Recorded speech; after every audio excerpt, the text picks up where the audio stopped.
to the Hall of Fame Edison format. Here I will face some of the most iconic characters from the Yu-Gi-Oh era. These enemies come armed with strategies designed to push me out of my comfort zone. Can I adapt my deck and rise to the top? Or will I be banished to the Shadow Realm? Let's find out!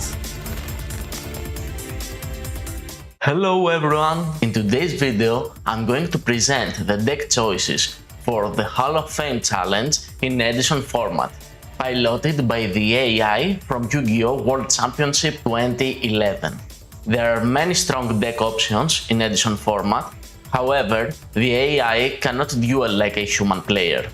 Because of that, I had to make some adjustments and focus on simpler strategies. My goal was to make the CPU challenging while still keeping each character's original theme. Let's begin. The first contender is Rex Raptor.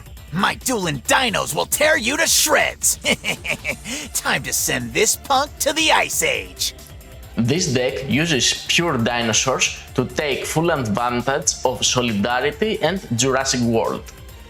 It also includes many draw cards, making the deck more consistent and allowing it to reach its key cards more often. The second contender is Weevil Underwood. You're challenging me? That's like a flea picking a fight with a tarantula! I can't wait to swat you down! This deck is a flat-gate strategy built around Black Garden and Burden of the Mighty. These cards reduce the attack of your monsters and slow down the pace of the duel. Weevil is known for being an annoying opponent, so the deck also uses worms for deck milling and disruptive flip effects to test your patience. The third contender is Mako Tsunami. You don't stand a chance against my deck. Prepare to sleep with the fishes. This deck is built around a legendary ocean, which is treated as Umi, and while it's paired with Kodarus and Daedalus, there is always the fear of field wipe. The fourth contender is my Valentine. Come on, be serious. An amateur like you wouldn't stand a chance against me. This deck sent its own cards to the graveyard in order to summon stronger monsters, such as Darksimorph, Black Synchros via Value, and Chaos Sorcerer. Most of its normal summons have 800 attack or more, and Icarus attack is almost always active. The fifth contender is Bandit Keith. You're challenging me, dweeb? I hope you're ready to lose. This deck is based on coin tosses, gambling effects, and the barrel monsters. One of its strongest win conditions is Power Bond. If you are not prepared, a Power Bond fusion can defeat you in a single turn. High risk, high reward card. The sixth contender is Yami Bakura. Challenging me to a duel is your first and last mistake. You'll be the one living in eternal darkness. The only place you'll go is the Shadow Realm. The main inspiration for this deck is Change of Heart, one of Bakura's favorite cards.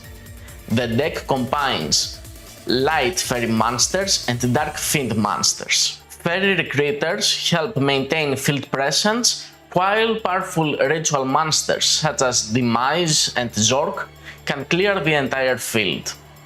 Archlord Christia is also included as a powerful flatgate tool. The seventh contender is Yami Marik.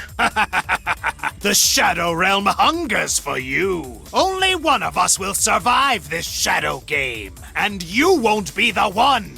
Marik enjoys making his opponents suffer, so I created a stun burn deck that fits his personality perfectly. This may be the strongest deck in the challenge. It can reflect damage, burn your life points in every turn, and log you out of attacking while slowly taking control of the duel. The eighth and final contender is Destiny Rivals, a combination of Seto Kaiba and Yami Yugi. I'll show this sniveling puppy that he's more bark than bite. Okay, let's go! This was by far the most difficult deck to build. My first idea was to make the Dragon Master Knight a viable strategy. With cards from Lightsworn archetype, King of the Swamp and Dragon's Mirror, that part was easy. The problem was that AI almost never used Dragon's Mirror correctly. My second attempt used Elemental Hero Prisma to set up the combo of Dark Magic Attack or Burst Stream of Distraction more consistently. Unfortunately, the AI was unable to use Prisma effectively as well. After many tests, I decided to create a completely different strategy. Let's start with Dark Magician's famous description: the ultimate wizard in terms of attack and defense. In Edition format, that statement is not exactly true. Instead, the deck focuses on Cosmo Queen, the most powerful spellcaster that can compete with many synchro monsters and other boss monsters, such as Machina Fortress or Red Eyes Darkness Metal Dragon. Another advantage is that both Cosmo Queen and Blue Eyes White Dragon can be used with trading for extra consistency.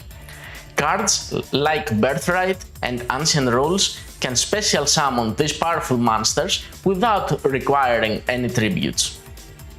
The third major boss monster is Arcanite Magician, and the deck can also access several level 8 synchro monsters through Tuned Magician. One of the deck's biggest strengths is its large amount of spell and trap removal, allowing it to deal with many different situations. These are the 8 competitive decks that you must defeat to complete the Hall of Fame challenge and prove that your deck is strong enough to handle every obstacle. You can find my custom version of Yu-Gi-Oh! World Championship 2011 in the description below. All of these decks are already built in and ready to play in recipe mode. Thanks for watching.